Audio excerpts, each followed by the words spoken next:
Rise up!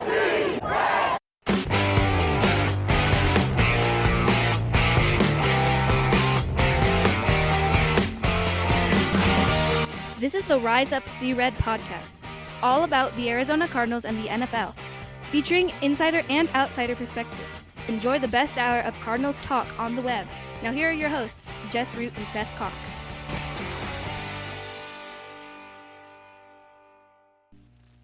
Hello, Arizona Cardinals fans, and welcome to the latest edition of the Rise Up See Red podcast. I'm your host, Jess Root from CardsWire.com, the Arizona Cardinals site from the USA Today NFL Wire. And on episode 340, as we're recording on a Tuesday night, Seth Cox from RevengeOfTheBirds.com, the Arizona Cardinals site from SB Nation, and the host of the original Draft Breakdown podcast. Seth is back with us after some time off. We had a good show with Blake last week. How are things going as we start the new year, Seth? Going well, man. I mean, it's been busy with the holidays, and then a little vacation with the wife, and now just getting ready for what looks like a late, I guess, middle to late January Cardinal season, which is, different than what we're used to.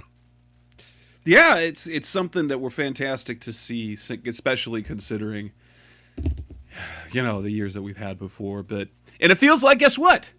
All they needed to do was just finally get to January, because December was kind of atrocious, and they got better. They, after 3 games in a row, losing, not looking good, they looked good. They beat the Dallas-Cowboys 25-22, and that's kind of what we're going to start with in this show. We're going to take a look at the win. We're going to take a look at the win. What was the best part? We'll look at, because the Cardinals also had a number of unexpected contributions in that game because of the number of players who were out. Discuss, have they found the way? Have they fixed things?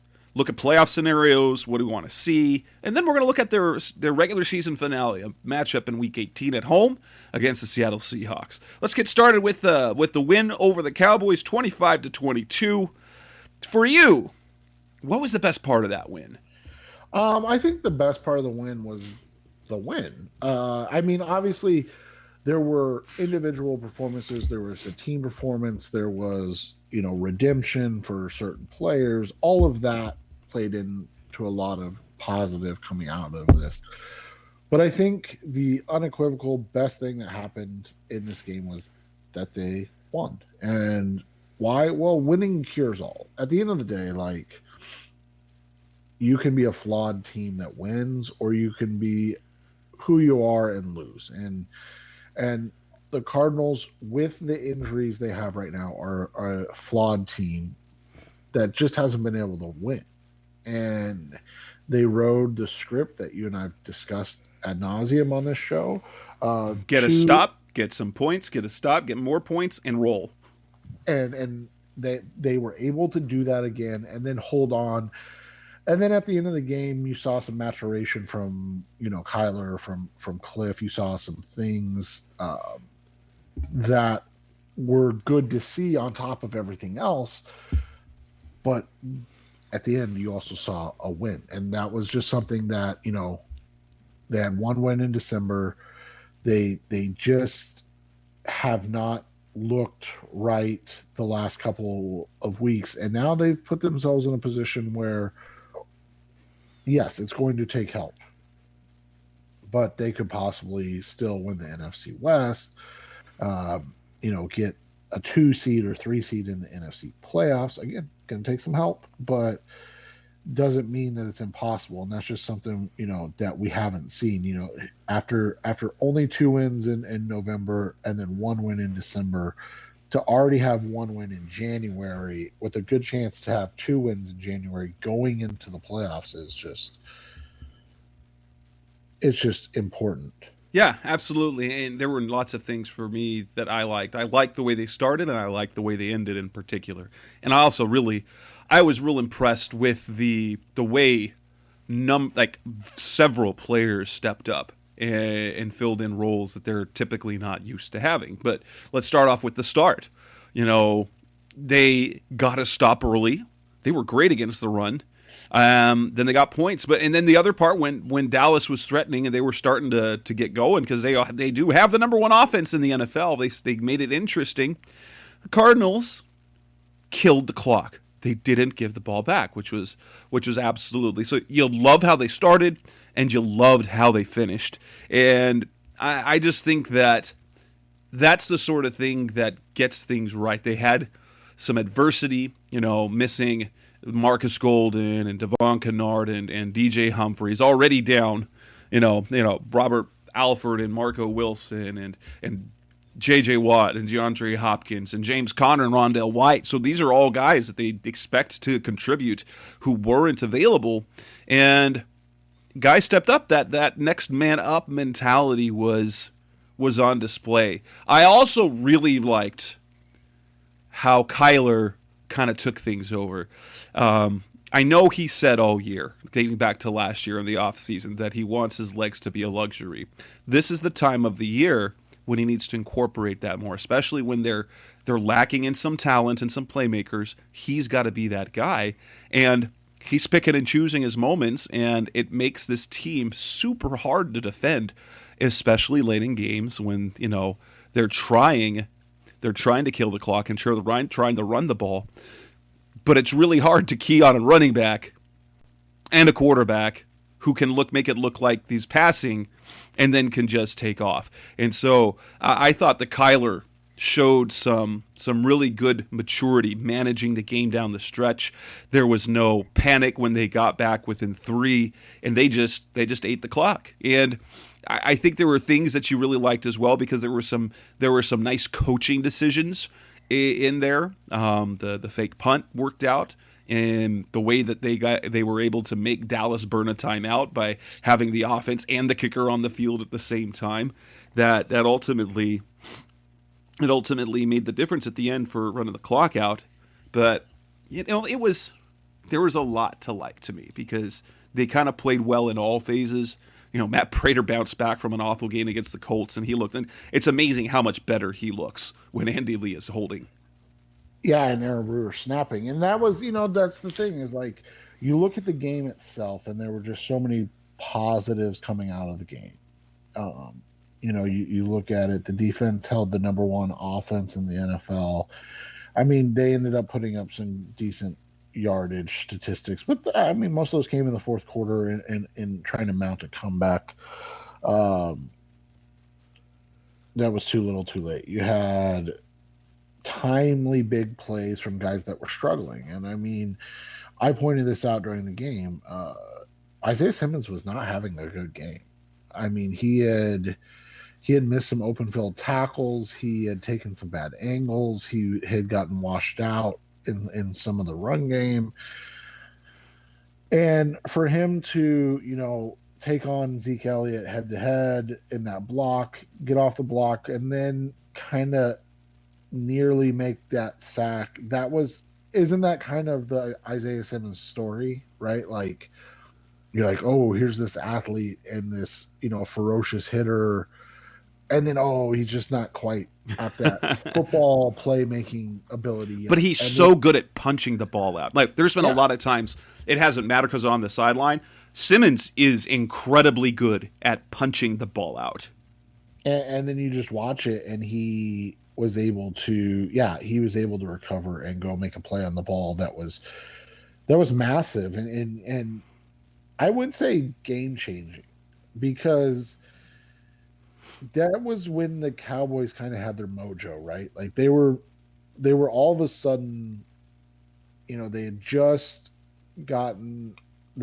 scored to cut it to 22-14. And then they forced just a really, that was like the worst series of the game for the Cardinals, I believe, right after that. I think that was the one where they had the minus 18 yards. Yeah. Yeah. So, so they score, and then all of a sudden, oh crap. And then the Cardinals punt, and then you get a big 26-yard completion on the first play to CD Lamb, and you're like, here. Because that's the thing. You and I can, you know, objectively sit back and talk about it. And the reality is Dallas's offense is phenomenal. Their weak point now, which is ironic, is their offensive line, but their skill positions, I mean, they may be the best offense skill position wise in the league. Losing Gallup obviously hurt. That was that, you know, and a bad break. I mean, you hate to see anybody get injured. Um, you know, but to have Simmons force that fumble to get it to recover it, because how many plays had they not made in that game? And that was something that you and I both were tweeting out during the game. It's like they need one of those. When the ball hits the ground, they need to make a play one time, and they just had not done it. You know, all game long, it was like it was there. They could have made a play, and they just well, like the Chandler Jones one where he knocks the ball out and Dak just picks it back up and completes the pass.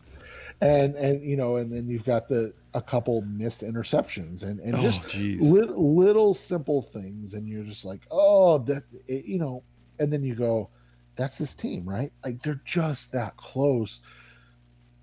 I mean, think about it. Like the missed interceptions, the missed fumbles, you know, those little things. They're what keep opponents in the game. They're what keep opponents in the game, and they're also what make it, you know, remember it was, what was it? It was 10-0, or is it 13-0 when it was 10-0? Sorry. Yeah. When Dallas had, you know, the PI that negated the interception, and then another PI. That one was kind of, you know, but, and all of a sudden you're shooting yourself in the foot, and then they score a touchdown, and you're like, oh crap. And then, you know, you talk about things that you liked, what you saw. All of a sudden, Cliff and Kyler were in sync again, and they go down and get a quick field goal to end the half. We haven't seen that in a while, right? Yeah, they managed the end of the half. So that was another thing, because where the Cardinals, in their success, have managed the halves well. And so they had a great start. They picked up points, so they picked up some cheap points at the end of the half with some good clock management, and then finished. And then they come out in the second half, and that's been another bugaboo. Is that's where Kyler, I think he's thrown four third quarter interceptions, something like that. Yeah, on the first drive, and you look at it, and he comes out in 75 yards, over 5 minutes, touchdown, and you're like, okay. Like, their 2 touchdown drives, and it was only 2. You know, they had the what was that, 4 field goals on the day. Yeah, their 2 touchdown drives were kind of what we've been waiting for from an impressive standpoint, right? Like 91 yards over 8 minutes for the first one, 75 yards over 5 minutes for the second one. Like, that's what we've been missing. One of the things that we talked about early in the season, and the games looked like this, but instead of those field goals, they were getting touchdowns. Yeah, you know, where they were going 70 plus yards and then scoring a touchdown. You know, the 40 yards right before the half to get a field goal. That's okay. You're fine with that. Nobody cares. But it's those 78-yard drives that you end up with a field goal. Those are the ones that start to hurt a little bit. And for them, you know, to overcome all of that, and then come out and, you know, play defense the way they did in this game. I mean, those are just important things that we haven't seen from this team in 3 weeks. Yep, absolutely. Coming up next on our Rise Up See Red podcast, the best hour of Cardinals talk. Let's move on and talk about the surprise contributors. There were quite a bit. We'll talk about them, what that meant to the team. That's coming up next on Rise Up See Red. We're back on the Rise Up See Red podcast, the best hour of Cardinals talk on the web. You go up and down kind of the box score, and the playmakers were not the regular guys. So obviously there are some names. You got Kyler Murray, had a great game. You had Matt Prater, who was automatics. Isaiah Simmons played extremely well. But here's kind of the list of players whose performance was key in the victory. Greg Dortch, who thought that he would come out and open the game with a 24-yard run, have a 10-yard catch later. Antoine Wesley, 2 touchdown receptions. Kelvin Beachum at left tackle. Josh Jones, honestly, the penalties are maddening, but he held up pretty well at right tackle overall. Yeah, and not a conversation I want to get into, but when you did your snap count stuff, were you actually surprised that Dimikage played more than Collins? Because I thought Collins played very well in his what seemed like more snaps than he played. Well, actually, I'm not surprised because that's his position as opposed to. But it was really interesting how they made sure that Zaven started the game. Because, and it seemed like Zaven was out there more. I don't think that Victor did anything wrong. It's just he didn't make any plays. No, he didn't. Zaven did a couple. And Zaven had a couple, so I think you noticed him out there more. Yeah, well, like as I was paying attention to the game, I was like, he doesn't seem to be out there. But it was like they gave him a starting role, but used him sparingly, which kind of vibes with how they've been handling him this year. Don't give him too much. So give him some success and get him out. But yeah, so it was. I mean, it's always good to see that, and you look at it like you said. You had Antonio Hamilton played pretty well in the game. I mean, Zaven Collins had some success. Lecky Fotu didn't look bad at times. They brought it up on the broadcast, and I think it's something that we don't talk about enough. And when we talk about the need at certain positions, one of the things that you clearly see that this team needs is help along the defensive line. And Zach Allen, who's playing a bunch of snaps when he's clearly banged up, like he's barely practicing. But they need him. They need him. That's the thing. And he comes out and gives you. He's clearly not as good as J.J. Watt, but he gives you that same type of energy and effort. He just doesn't have, the same skill. And so that, it doesn't show up on the stat sheet in the same way. But the things he does to, stay alive and stay moving forward in games is just so impressive. And I don't think enough can be talked about it when you said, like, he's not healthy and he's really getting not a lot of help along the defensive line, especially in the pass rush situation. I mean, their interior defensive line, and I know people are disillusioned with him, but they desperately miss Jordan Phillips in pass rushing situations. Yep. Obviously it's a lot different when JJ is there, and then you have a healthy Watt, Allen, and Jones, and then you can put Marcus Golden over there. So when you have those four, you don't miss Jordan Phillips, but Jordan Phillips gives them another pass rusher. Obviously not as good as Watt, but he gives them more than anybody else on the team. Absolutely. And it ended up being a catch. Just the fact that they made the call on that fake punt, that catch by Ward was absolutely insane. I don't know how he did it.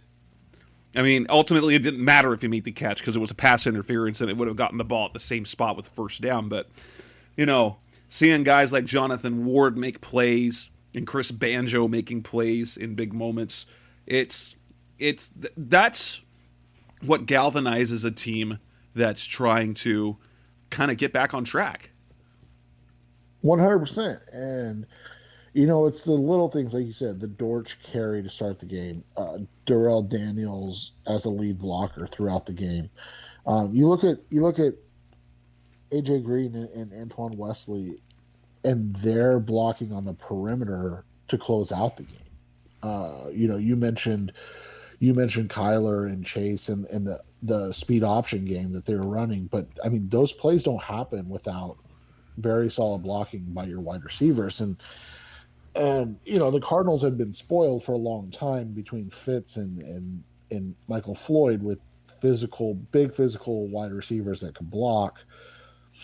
And it really has kind of gotten lost in the shuffle. And it's not, it's not a shot at like a John Brown or a DeAndre Hopkins or any of those guys, but to see Green and Wesley really putting that effort in and that energy into the blocking was, I thought, impressive as well. The Antoine Wesley, an interesting guy. I think someone said it perfectly. It's kind of asked me on Twitter if Wesley is kind of what we wanted Hakeem Butler to be. I'm like, oh, absolutely. Except that he doesn't have he's not an athletic guy. Right. He's got the length, but he didn't have the strength or the speed. But right. he's doing better than Butler ever did. Well, and this is something that we talk about a lot. And obviously I don't want to oversell this. But, one of the reasons people struggled with like a DK Metcalf is because you've got DK who's so big and physical and you wonder, like, can he run routes consistently? Because he didn't. That's one thing he has overcome because the tape showed that he had a limited route tree. He didn't have great agility. He had the speed. He had the physicality. He had a major injury concern with the neck. And so I get why people didn't value him as much as potentially they could have. But, to his credit, he's overcome all that. He has improved and turned into one of the best receivers in the game. And so you look at it and you've got a guy in the same type of vein. Now, obviously not as big and athletic as DK, but you had a guy in a similar style, Hakeem Butler, and you say, okay, well, can this guy turn into that type of player? And no, he just didn't. But then you look at Antoine Wesley, and quite frankly, I don't even know what Wesley ran as a. I think it was a 4.6, if I recall. Yeah, so he's a. Obviously it's relative, but he's a slug. He's not a burner. He's not a guy. So he's a guy that has to run good routes. Because if he doesn't run good routes, guess what? He's not going to ever get open. And he's a contested catch guy, so he's got to catch the ball. And he had a drop in the game, so it's not like he's No. There's you see sometimes where you miss Hopkins because he doesn't have the strong hands. Right, and so, but you look at it, and he's a guy that is playing outside of his probably ability, and he's finding ways to be successful in it. And like you said, the big thing for him right now are those contested catches, and then his ability to assist in the run game. And that's not something that you think of when you think of wide receivers, but the reality is that's where he's at right now. Yeah, dude, he was a 4.68. Holy cow. That is not great. Well, one of the things, so I know there's some talk about from Cardinals fans about what you could count on for Wesley next year. He's definitely, I wouldn't want to count on him as a wide receiver too. No, I'm completely comfortable at this point as him coming in as projecting him as their wide receiver 4, though. Say they don't bring back AJ Green and they re-sign Christian Kirk. That gives you Kirk, who can play inside and outside. You've got Rondale Moore in the slot, and then you've got Wesley, who can play outside, out the Z when they go with 4 wides. And you've seen that he's capable. He's definitely not dynamic, but he's capable of playing the X. Well, and you do wonder if he could take over those routes that we've seen from AJ this year. Right. And so, like you said, he's playing the X position. AJ plays the Z. But I'd become perfectly comfortable as projecting him as like if they as your number 4, right? Especially like if they decide not to bring back Green. I think I kind of get the vibe that Cliff would like AJ to be back next year, and I think he would ideally like to keep his receiving core intact. No, I mean, can you blame him? Because as frustrating as AJ has been this year, the production's there. You look at the numbers he's had. Did Well, we? there's just, I mean, there's certain things that AJ Green's not anymore, and that's, I think for a lot of fans, that's what the frustration is. And I mean, this is the dirty little secret, but I mean, we watched Larry Fitzgerald not make plays that he used to make, right? Like, Wait, he's got. and so when Fitz was lacking in that athleticism or the ability to go get a ball anymore, it's hard to watch. But as Cardinals fans, it's a lot easier to get upset with. Right, he's got 825 receiving yards, which is the most that he's had since 2017. Yeah, and you feel like they haven't utilized him. I completely agree with Cliff said they haven't utilized him to their. They've really kept him. Maybe it's because it's year one in the system. They've kept him really kind of limited in the types of routes that he runs.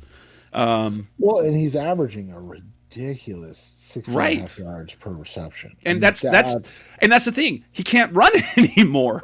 No. I mean, you think about for every one where Kyler underthrows him a little bit, think about the ones where Kyler put it right on him and he had 3 steps and then got run down. Yeah, the Christmas game, he got that, he beat the guy down the field, and he just and that was the thing I tweeted, like, if only AJ could still run. But, I mean, you saw what he did to Trayvon Diggs with his routes. He completely roasted him, and Kyler was good, and, was good with the ball placement, so he didn't recover. But, I'm super happy about Wesley, because we kind of all, in our group chat, we always felt that Wesley was going to be a target for Cliff Kingsbury. And, it looks like from what Cliff said is that Keim finally kind of relented and says, we'll just bring this dude in. And it's worked out. He knows the offense. Cliff knows what he can do.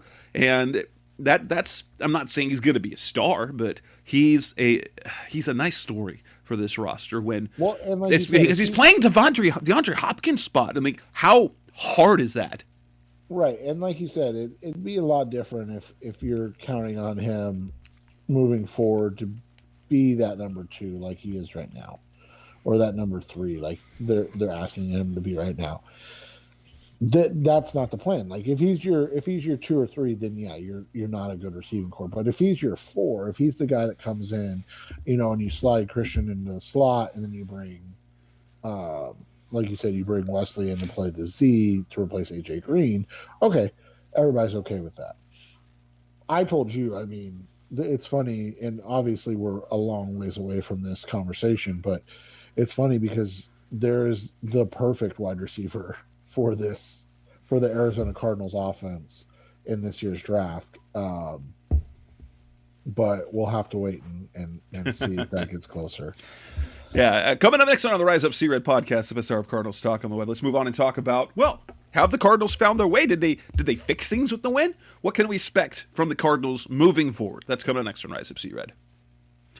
We're back on the Rise Up C-Red podcast, the best hour of Cardinals Talk on the web. It sort of felt that they got their mojo back. Now, Cliff said, he doesn't think about that. He's like, they finally put together a good win. They've been practicing well, but let's be honest. Their defense hadn't been that great. Their defense was really good. Their offense has been hit and miss. They weren't perfect by any means, but in the red zone, as Josh Jones again had those untimely penalties that kind of ruined a couple of potential touchdown drives.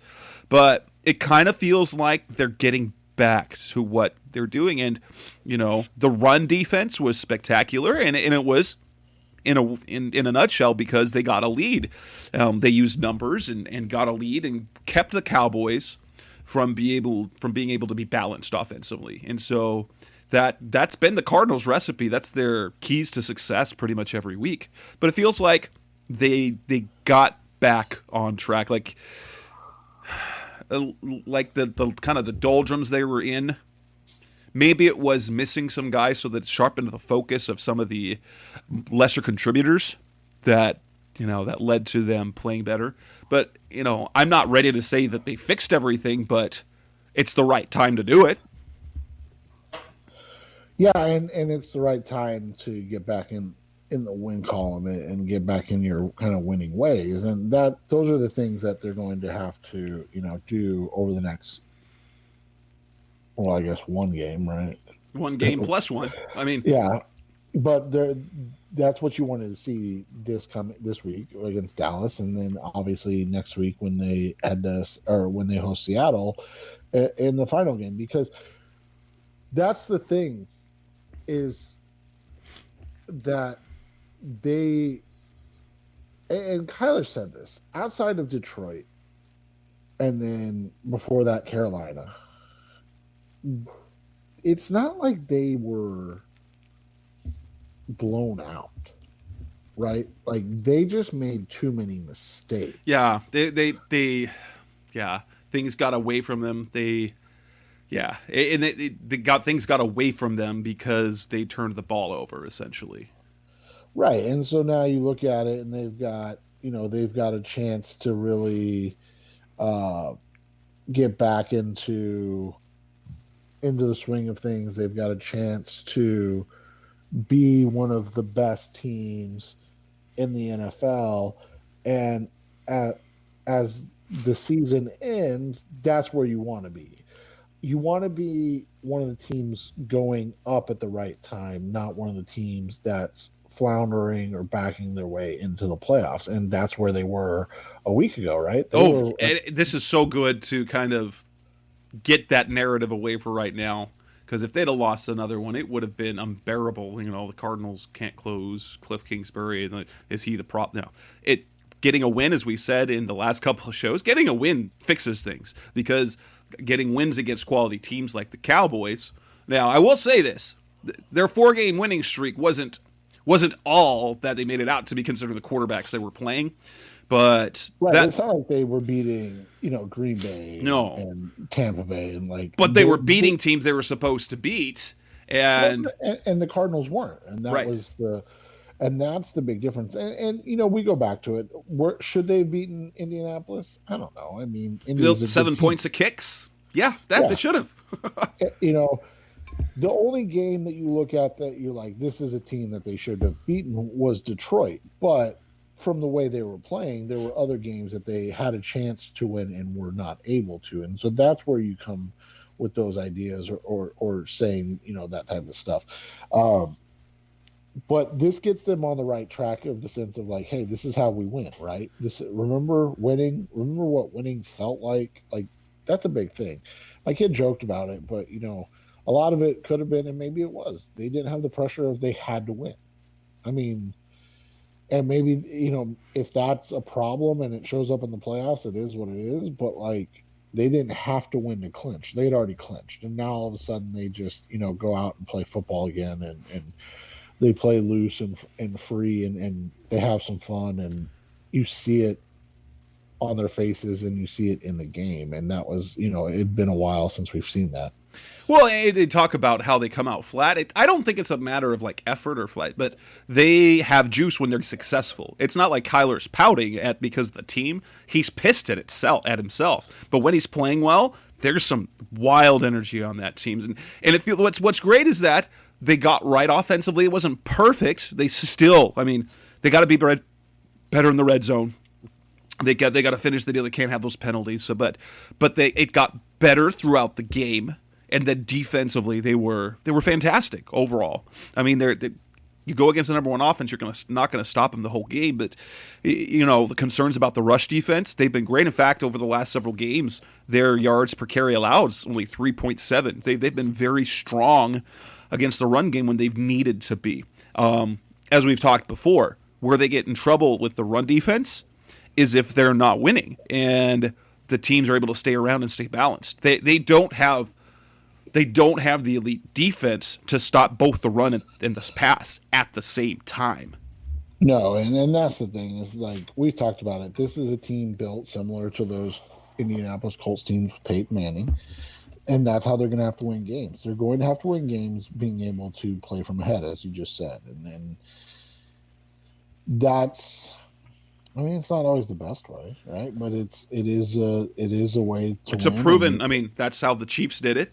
I was gonna say we've seen the Chiefs do it. We've seen the Patriots do it a couple times. So yeah, it's nice to have a well-rounded team or a team that can play multiple types of games. And the Cardinals have, let's be honest, they have played multiple types of games, but they're at their best when they're playing from ahead and they're able to, like you said, focus on stopping the pass and daring teams to run the football down 10 plus. Coming up next on the Rise Up Sea Red podcast, the best hour of Cardinals talk. And let's move on and talk some more about the playoffs. The Cardinals have a number of scenarios they can end up in.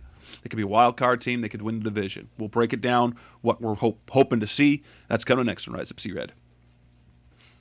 We're back on the Rise Up Sea Red podcast, the best hour of Cardinals talk on the web. The Cardinals, with their win, they are still a game behind the Rams, but can win the division. And kind of how we know it goes is that the Cardinals can be the number 2 seed, the number 3 seed, or the number 5 seed is how that goes. So if the Rams win, beat the 49ers, or the Cardinals lose to Seattle, they will be the wild card team. They'll be the number 5 seed. They can't fall further down than that.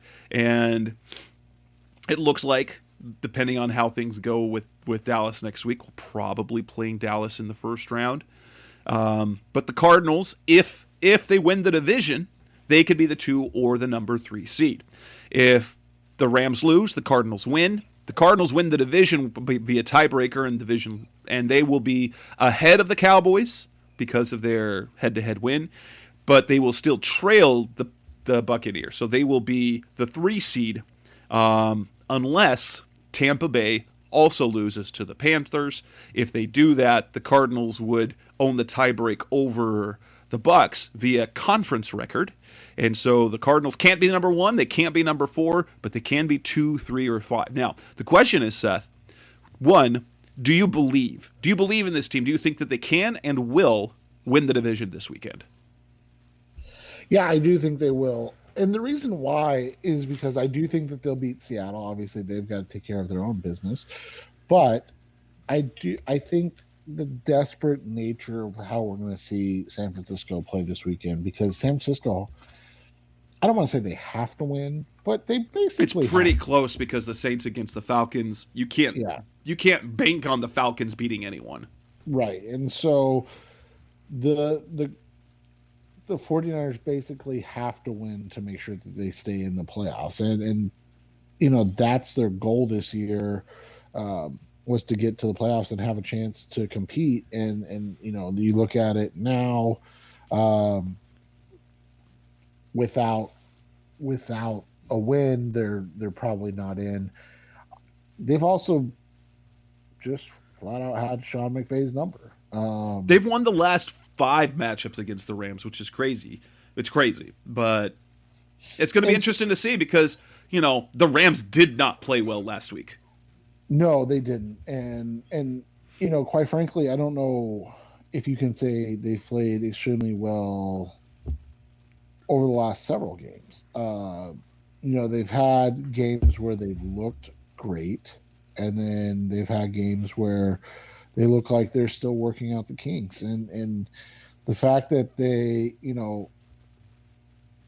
barely beat a Baltimore team without their quarterback and a number of other players, the fact that they struggled against a Minnesota team, those are, but you know what? They've won 5 in a row, and I guess it doesn't matter how you win them as long as you win them. So we'll see how that works out. But as good as Matthew Stafford is talent-wise, there is the big game effect on guys like him. Carson Palmer had the same rap, that in the biggest games, he wasn't the biggest player, which you kind of need your quarterback to be most of the time. Correct. And so, you look at it, the reason, and I joke about this a lot, but it's really honestly not a joke, is the reason I always say, I'm taking Tampa Bay is, well, Tom Brady has proven it more than anybody else in the history of the game. Don't bet against Tom Brady, right? It's pretty simple. So from that perspective, you look at it, and that's one of the things that I look at is just that I'm not going to bet against Tom Brady. At the same time, I mean, let's be honest. As Cardinals fans in the playoffs, it was probably safe to bet against Carson Palmer, right? Like, Right? and I think right now you're to your point, you're still in that same spot with Matthew Stafford until he proves you otherwise. And so until that happens, you're still doing that. And so this is one of those games. Um, so I think that the Cardinals end up as the 3 seed. The reason I don't think they end up as the 2 seed is because, well, the Carolina Panthers are They're done. I completely mean, they're awful. done. Unless they're going to play the Cardinals again, in which case then I am Jeez. betting my house on the Panthers. But, you know, I think ending up with the 3 seed, I mean, let's discuss it. Is that better than so if you end up with the 3 seed, that means San Francisco won. Yeah. If San Francisco wins, they're guaranteed to stay at the 6 seed.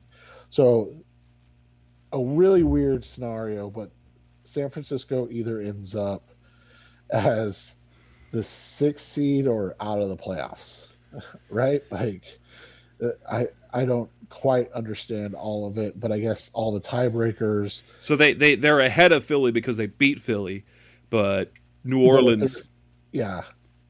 holds the other tiebreakers So how is Philly clinched though? That's what I don't understand.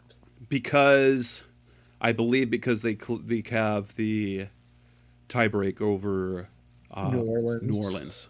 Okay, so and then San Francisco would lose their tiebreaker to New Orleans and Yeah. then just be out. Right. They're number 6, or they could be number 8. Right. See, and that's what I was confused about. Okay, so yeah, so so San Francisco wins, they're number 6.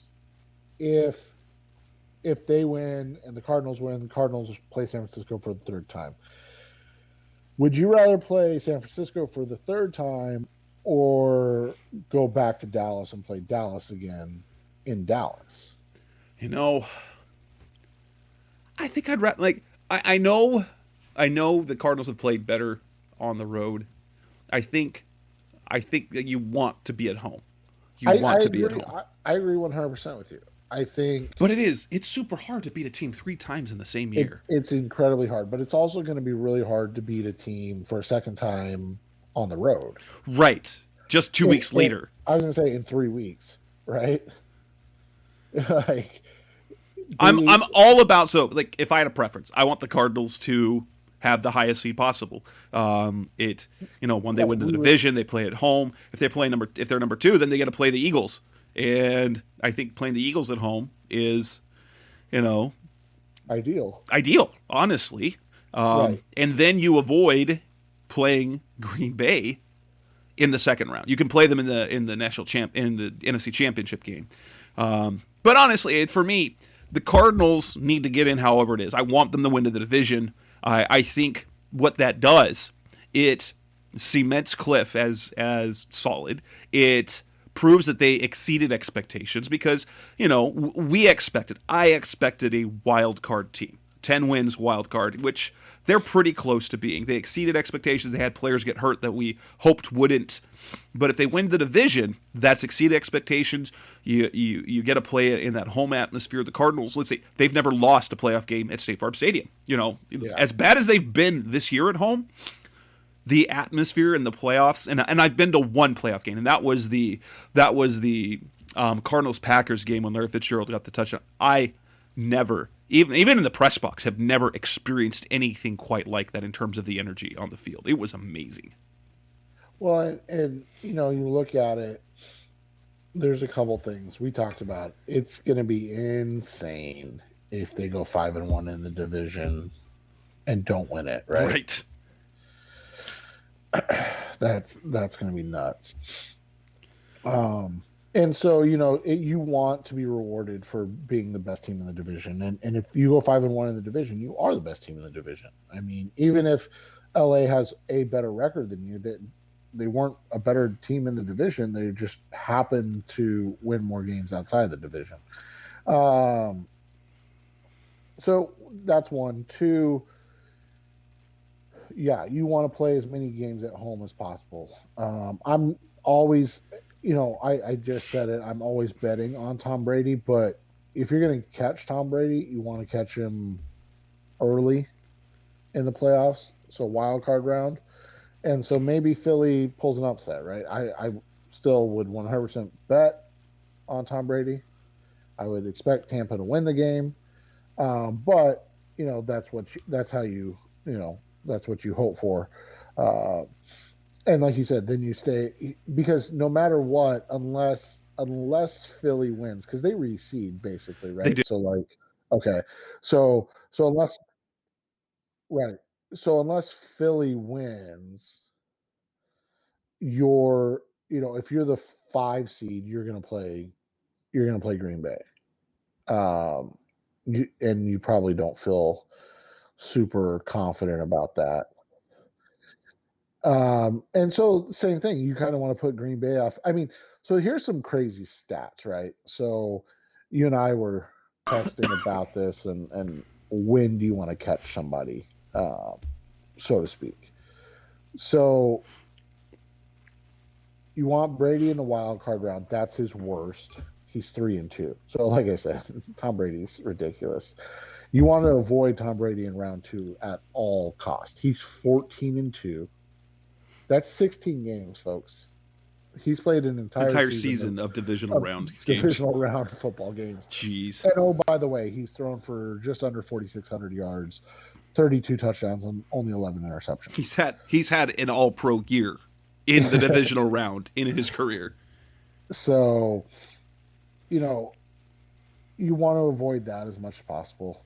But on the flip side, Aaron Rodgers is 1-4 in conference championship games. So you don't want to see Rodgers before a conference championship game. You don't want to see Tom Brady at all. I mean, let's just be honest. Like, you want to avoid Tom Brady as much as possible. On the Cardinals did it to themselves. I mean, it's their fault that they're not going to have the 1 seed and avoid potential and force a Green Bay Tampa Bay showdown before the NFC Championship game. So now you've got to win a game, and so it's either going to be in Tampa or Green Bay. I mean, yeah, maybe you get some help, and maybe you end up, maybe you end up the 3 seed, right? And you play San Francisco and you win. You take care of your business. That's all you can worry about. And then Philly upset. So now all of a sudden you get the winner of LA Dallas. So you get to host LA or Dallas. Okay, that's great. You're still going to have to end up going to Green Bay. Even on a great day, I'm not taking San Francisco in Green Bay over Green Bay. No. So at that point, you just need to take care of your business. We can always hope and pray that Carolina has like one really good game left in them, or they're confused by the red uniforms and they think they're playing the Cardinals and they play really well. But for the most part, you look at it, it feels like you take care of your business on Sunday. I think they're going to end up the 3 seed, and then they're going to have to take care of business again against San Francisco. So they're going to have to beat them for a third time, which is going to be a tall task. But I think they can do it because San Francisco's, they're a flawed team. They're a flawed team, and there's a reason why they've been up and down. Jimmy Garoppolo, whether it's Jimmy Garoppolo or Trey Lance, Jimmy Garoppolo's not 100%. We saw what the Cardinals were able to do to Trey Lance defensively, and now they've got film on him. So, you like your chances against them because, they've done it before, and they're not going to take them lightly. Yep. And so, the Cardinals were in the driver's seat 3 weeks ago, or I guess it was 4 weeks ago. And, they fell out of it, and now it's on them to come back and figure out, a way to win no matter where they're seated.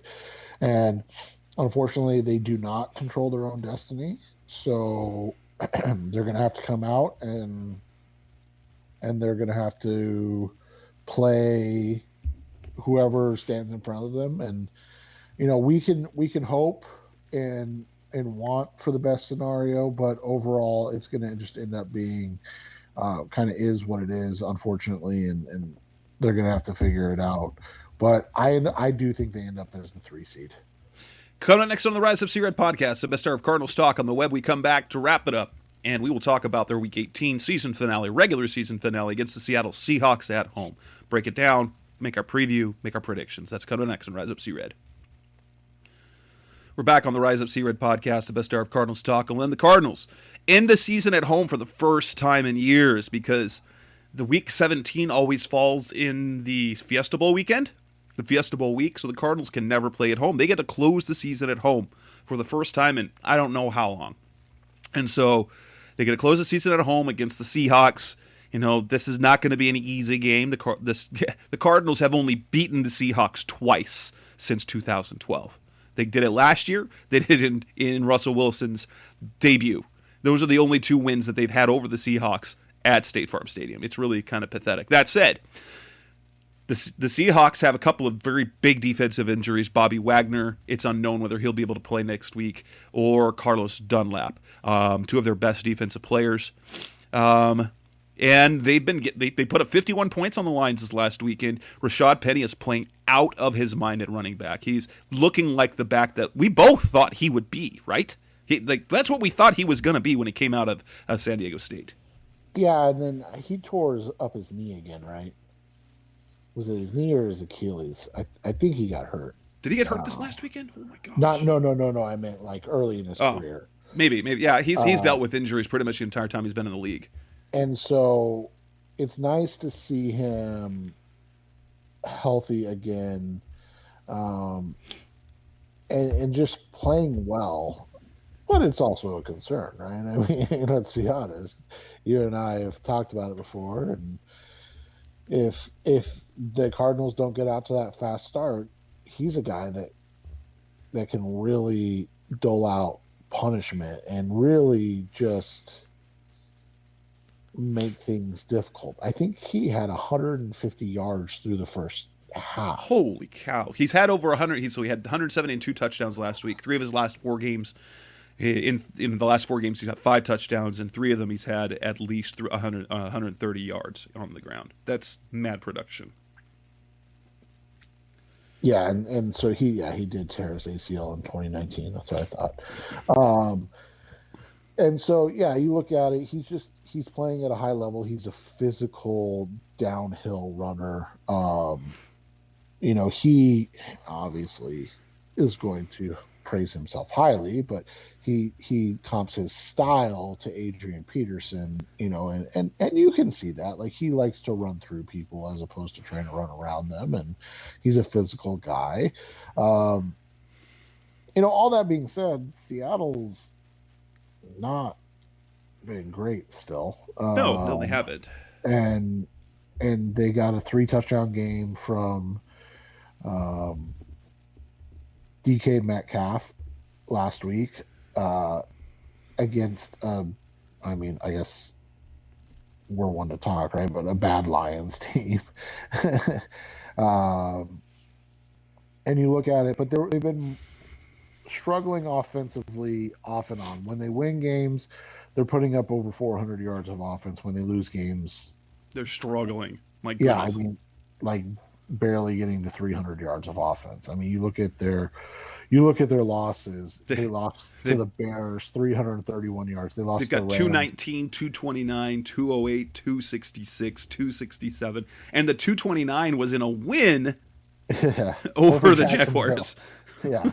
And so you just look at it. They're just they're just a team that there's a reason that they're 6-10. But you look at when they're on, and yeah, they're against bad teams, but when they're on against Houston, they go for 450 yards and 33 points. When they're on against Detroit, they go for 497 yards and 51 points.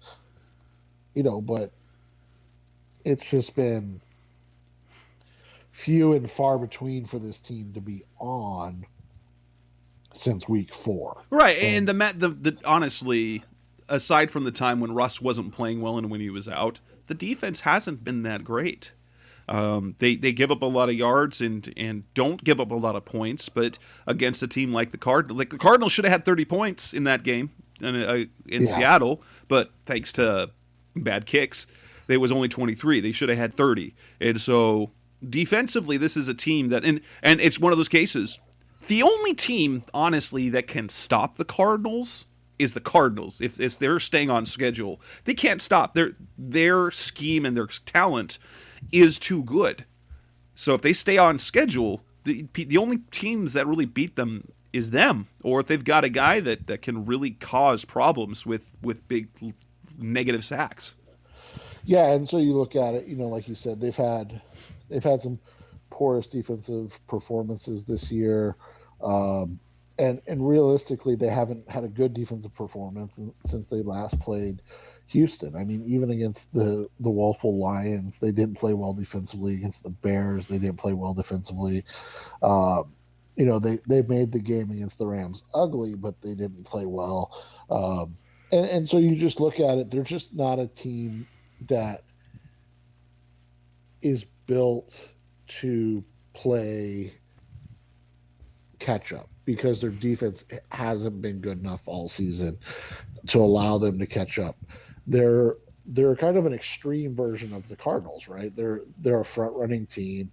If they get out and get ahead with Rashad Penny, they like to run the ball, get downhill, and then their defense can play fast and aggressive and take shots. But they just haven't had very much luck being able to do that. I will say this: they've done well over the past about 5 games in stopping the run, so that'll be something to watch. I mean, they gave up 123 to the Rams, but sandwiched in between those, they only gave up 71, 63, and then 88 and 95. So the big thing for this team, and I mean, you can say it with every team, but especially this Seattle team, is they thrive off of turnovers. The games that they win, they cause turnovers. The games that they lose, they're not able to win the turnover battle. And you just, when you go back to the Cardinals game, Cardinals didn't turn the ball over. They didn't force any turnovers, but they didn't turn the ball over. And that's a big thing. When they beat San Francisco in week, what was that, 13, to kind of have that sliver of hope left, they forced 3 turnovers. When they beat Detroit this last weekend, they forced 3 turnovers. Like, those games are the ones they win. When the turnover battle's even or they're negative, it's tough for them to win games just because they lack talent along the offensive line, and then especially on the defensive side of the ball. The matchups that I worry about, one is Tyler Lockett. Byron Murphy's kind of struggled the last few weeks, and Tyler Lockett has had some huge games against the Cardinals. Rashad Penny's a guy to watch. But the Cardinals, they're so if they stay solid defensively, disciplined defensively, they should get stopped early. As long as they put points on the board, they can mitigate that. That's what we've been saying all year. They're good at stopping the run in spurts, and then they don't have to stop the run because they're no longer doing it. Right, and that's what is important and kind of imperative. This is going to be a tough week. I mean, we thought last week was going to be as well, and listening to your show, you and Blake talked about the wide receivers threats that the Cowboys have, and this was going to be the Cardinals' real first test without Marco and Robert Alford, and I think that they passed it for the most part. Yeah, Kevin Peterson played well. Like, it wasn't great every time, but like, I know you've been a Kevin Peterson fan for a while, but he definitely held up. Antonio Hamilton, had the one penalty, but he did enough. Yeah, he was, and they're getting enough, and there's a reason why Vance Joseph is dropping more into coverage, because he wants to protect his D-backs, his defensive backs, who are, they're not his starters. They're not great. I mean, they're depth guys or practice squad guys playing up as depth guys now. Right. And so when you look at it from that perspective, it's going to be a concern until it's not. And it'll be a concern again this week with DK Metcalf and, like you said, Tyler Lockett, because of Murph's struggles. But, they should be up to the challenge. You would expect them to, with what's on the line, be up to the challenge and getting, giving themselves the best chance to have the best seed in the playoffs that they can. How do you see this game? Especially with, LA and San Francisco playing at the same time. Right. There's no reason to focus on anything else other than you've got the Seahawks in front of you. Now, I think this game, the Cardinals pretty much control. The Seahawks will probably threaten at some point, but I've got them taking this game fairly easily, 27-16. How do you see this playing out? I was going to go 27-17, so I'll switch it up and I will say 31-20. Ooh, that's a fun one. That's absolutely it. So, with that, we will end this edition of the Rise Up Sea Red podcast, the best our Cardinals talk on the web, and we'll be talking about the playoffs next week. Absolutely, as we look ahead to the postseason. Seth and I will be back next Tuesday night, so you'll get the recording. You'll have this hit your inbox or your podcast or your player, however you do that, Wednesday morning to Wednesday afternoon or evening. With that, that's Seth Cox. I'm Jess Root. This is the Rise Up Sea Red podcast. Thanks for listening. We'll be back again next week. Thanks for listening to the latest edition of the Rise Up Sea Red podcast. Listen to previous episodes and subscribe to the show on Apple Podcasts, Stitcher Radio, Audioboom, or many other podcast platforms so shows are delivered directly to your mobile device. Please give the show a 5-star rating and always support the sponsors who support the show. We'll be back soon for the best hour of Cardinals talk on the web. Rise up, Red Sea, be Red Sea Red, and of course, Rise Up Sea Red.